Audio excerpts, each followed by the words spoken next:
Dear students, आपका पुनः बहुत बहुत स्वागत है हमारे इस यूट्यूब चैनल में। तो आज की इस वीडियो में हम काफी महत्वपूर्ण क्वेश्चन देने वाले हैं, जो है द्रव्यमान संरचना का नियम उदाहरण सहित लिखिए। ये क्वेश्चन आपको कक्षा 9वीं विज्ञान में भी देने को मिलता है और साथ ही में कक्षा 11वीं केमिस्ट्री में भी देने को मिल जाता है। तो आप दोनों क्लास में पढ़ते हो तो आप समझ सकते हो। ये क्वेश्चन आपको 4 अंक और 2 अंक किसी भी अंक में देने को मिल सकता है। यदि आपको परीक्षा में प्रश्न 2 अंक में पूछा जाए तो आपको केवल ये पूछा जाएगा कि द्रव्यमान संरक्षण का नियम लिखिए। तो आपको केवल नियम लिखना है। आप नियम कहां से कहां तक लिखेंगे? यहां से लेकर यहां तक लिख देंगे, यहां से लेकर यहां तक लिखेंगे। लेकिन यदि आपको क्वेश्चन 4 अंक में पूछा जाए तो आपको कुछ इस प्रकार से पूछेगा कि द्रव्यमान संरक्षण का नियम उदाहरण सहित लिखिए। तो यहां पर आपको परिभाषा तो लिखना ही है, पूरा पूरा लिखना है ना। यहां से लेकर पूरा जो आखिर तक मैं आपको कराऊंगा उतना पूरा लिखना है ना। आपको परिभाषा भी लिखना है, अच्छे से पूरे विस्तार पूर्वक लिखना है, साथ ही में आपको उदाहरण भी विस्तार पूर्वक लिखना है। तो आज के इस वीडियो में हम द्रव्यमान संरक्षण का नियम अच्छे से समझने वाले हैं। तो वीडियो को शुरू से लेकर अंत तक जरूर देखिएगा। चलिए अब हम वीडियो को बिना किसी देरी के शुरू करते हैं। तो देखिए, द्रव्यमान संरक्षण के नियम को सर्वप्रथम रूसी वैज्ञानिक लोमोनोसेव ने सन 1756 में प्रतिपादित किया था, है ना।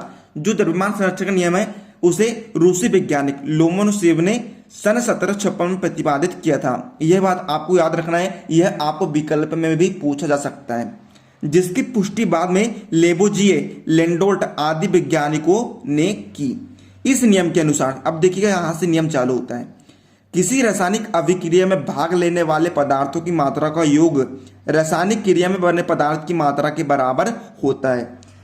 देखिएगा, हमने यहाँ पर आपको उदाहरण के माध्यम से समझाया है। देखिए, रासायनिक अभिक्रिया अर्थात 2 या 2 से अभिकारक जब आपस में संयुक्त होकर उत्पाद बनाते हैं तो हम उसे रासायनिक अभिक्रिया कहते हैं। मान के चलिए यहाँ पर ए और बी क्या है? अभिकारक है। हम इन अभिकारक को आपस में जोड़ दे रहे हैं और इनको गर्म कर रहे हैं, अर्थात हम इनकी करा रहे हैं, रासायनिक अभिक्रिया करा रहे हैं। और यह रासायनिक अभिक्रिया करके क्या बनाते हैं? ए बी उत्पाद बनाते हैं।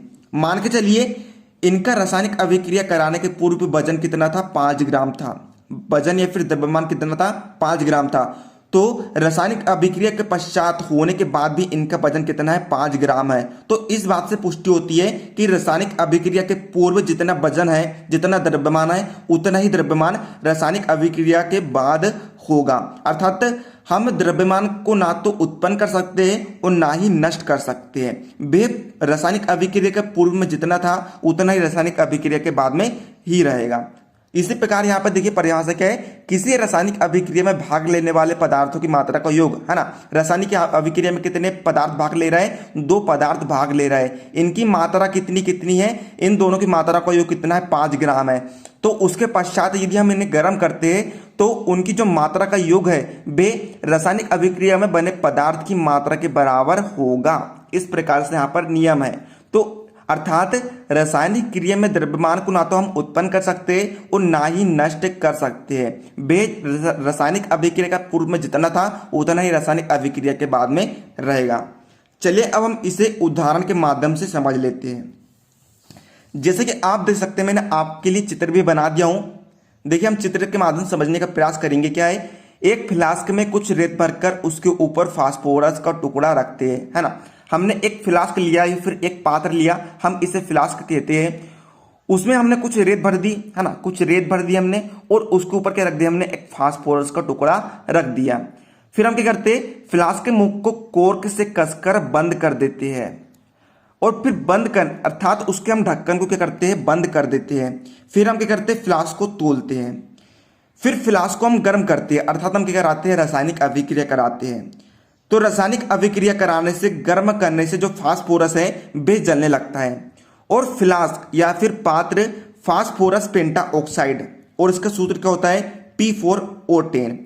जो फ्लास्क है वे फास्फोरस पेंटा ऑक्साइड के धुएं से भर जाता है ना। अर्थात यहां पर क्या हुई है छात्रों? रासायनिक अभिक्रिया हुई है।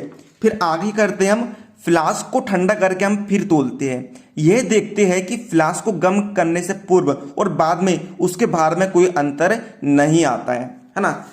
यहां पर हमने क्या करे?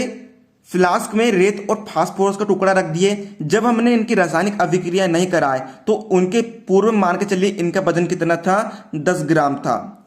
जब हमने इनकी रासायनिक अभिक्रिया कराए और रासायनिक अभिक्रिया कराने के बाद क्या बना, फ्लास्क है ना, फास्फोरस पेंटा ऑक्साइड बन गया। तो फास्फोरस पेंटा ऑक्साइड बनने के बाद भी इनका वजन कितना ही रहेगा, 10 ग्राम ही रहेगा। अर्थात रासायनिक अभिक्रिया के पूर्व और उसके बाद में कोई भी अंतर नहीं आया है। उम्मीद है आप सभी को अच्छे समझ में आया होगा। इससे प्रूव होता है कि द्रव्यमान को ना तो नष्ट कर सकते हैं, ना ही हम उत्पन्न कर सकते हैं, है ना। आप स्क्रीनशॉट ले लीजिए। उम्मीद है आप सभी को समझ में आ गया होगा। स्क्रीनशॉट लेने के लिए मैं आपको टाइम दे रहा हूं, आप स्क्रीनशॉट ले लीजिए, फिर इसका स्क्रीनशॉट ले लीजिए और अपनी कॉपी में नोट्स बनाते चलिए, और फिर इसका स्क्रीनशॉट ले लीजिए और फिर इसका स्क्रीनशॉट ले लीजिए यहाँ से यहाँ तक। अब हम ये वाला क्वेश्चन को अपने नेक्स्ट वीडियो में समझने वाले हैं।